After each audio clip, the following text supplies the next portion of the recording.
In solution-focused therapy, what you hear matters, but what you notice between the lines matters even more. Welcome to Deep Listening, the art of hearing what's not said. In SFT, we listen not just for problems or content, but for possibility. We tune into values, intentions, and strengths hiding beneath the surface.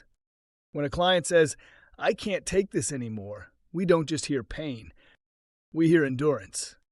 We hear the fact that they are still here, still trying. Deep listening starts with curiosity without assumption. We don't rush to interpret. We stay open. We reflect back what's important. And we notice. What do they light up around? Where do their words get sharper? What's repeated? What's avoided? SFT therapists are language detectives. We look for signs of hope, values effort, even if they're only whispered. When a client says nothing's working, we might ask, "What kept you going anyway?" Or, "What do you wish was working?" We also listen for exceptions in tone and story.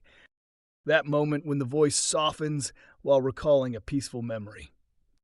Or sharpens when describing something they care about. Deep listening means hearing what matters most, even when it's not labeled as important. Sometimes what's not said is the loudest thing in the room. The silence after describing a loss. The change of subject after touching something vulnerable. The pause before answering a question about hope. In those moments, we don't push. We gently reflect. Did you notice your voice soften just then?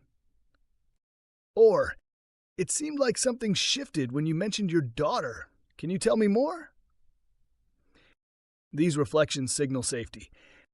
They say, "I'm with you." They build trust, and that trust unlocks insight. We also listen to what's working, even if the client isn't highlighting it. They may say it's all fallen apart, but mention they went to work, called a friend, or kept their promise. Those are clues. We bring them into focus. Because the goal of deep listening in SFT isn't just understanding.